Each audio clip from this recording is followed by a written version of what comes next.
Well, hello YouTubers. Today I'm going to make a video after a request from one of our viewers on what the Harbor Freight lift looks like when it's lifting a car, etc. What I figured is I'll put my prized possession on here. This is the 90 Corvette that I've been working on for quite a while in the restoration process, and it's pretty much complete. There's only a few more things I have to do, but right now it's drivable and works pretty good. But here we go. What I'm going to do is show you how I use the hockey pucks. I don't know if you can see these things sitting here stacked up, but I use just regular hockey pucks with the Harbor Freight lift on a Corvette, because the points that you have in order to lift them are not real big, so you have to get right over them, and unfortunately they're very close to the floor pans, so that you don't crush the floor pan or hit the exhaust or anything else, because you know, it's really the car's very slung low to the ground. So that extra inch makes the difference. I think it's about 3/4 of an inch is what the size of the hockey puck is. So normally I just need one. But all right, we're going to raise it. Here's the unit. Okay, and we're just going to power it up. Here we go. It's coming up.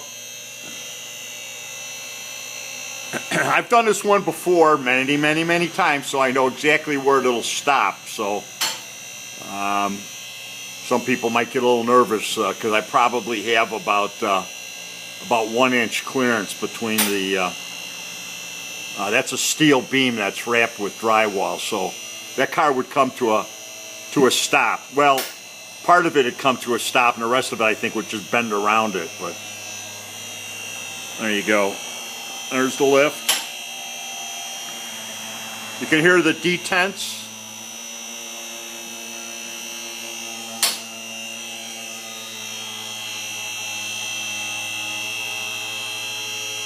Okay. There's the hockey puck. Alright, come to the end here.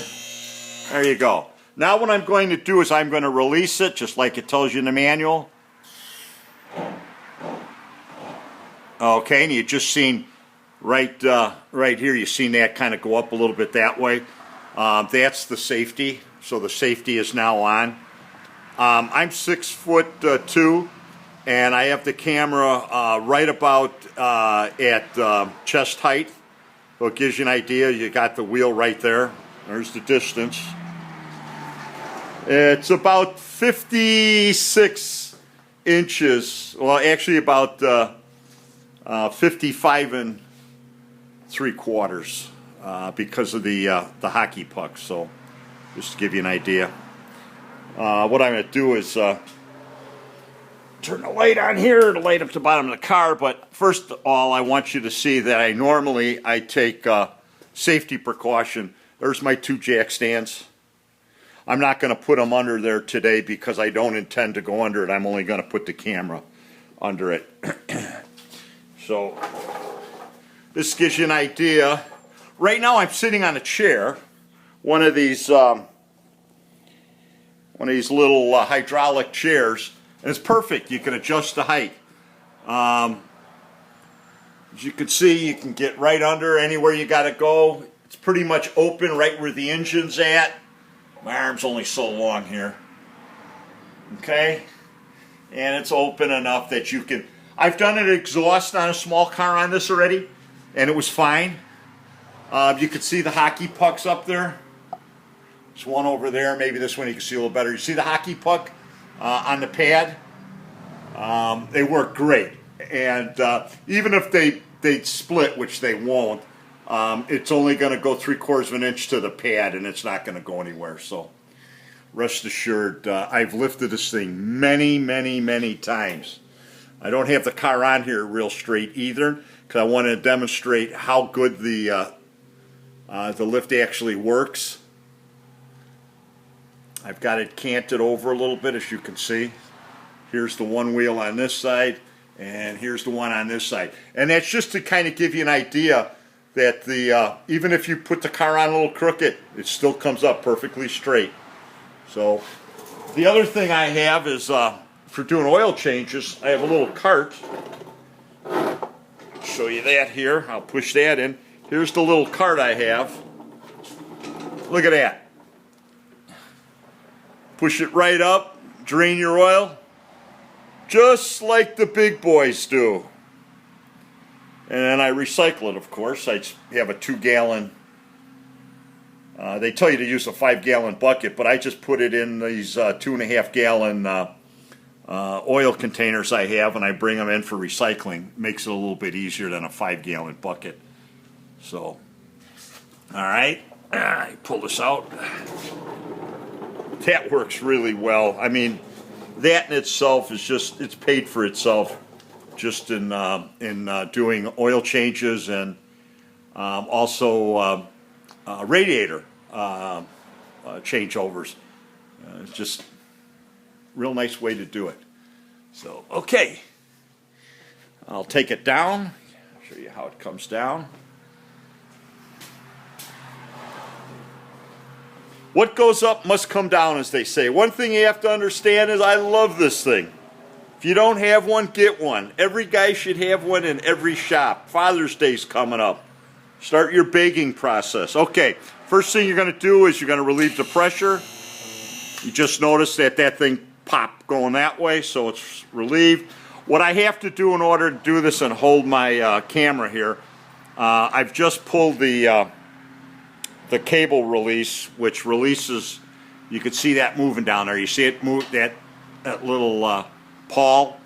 Okay, now I'm going to use my knee here. Have it go down.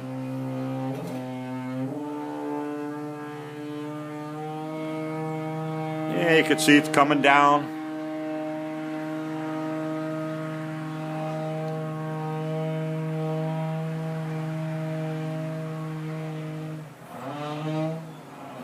And it starts to go a little faster as it gets towards the end of the travel. So what you do is you just kind of, what I do is just kind of take and feather it a little bit so it doesn't come down too fast to make it out of control. There you go. And there's everything down. All right, that's how it works. Anybody have any other questions or anything, feel free to give me a message. And if you need another demo or anything else, it's really cool. It's one of the things I use probably the most in my garage that benefits me the most for doing all the work. There's a picture of that drain. It makes it really simple. It's very stable. And also I put plywood on this thing, and I'll put my tractor, my little Kubota, I'll put that on there, ATVs, zero-turn lawnmower to change the oil. I mean, all I do is I move the sheets of plywood around a little bit for an opening, and then get up there and drain the oil. So that's how it works. Any questions, feel free to give me a call. Goodbye.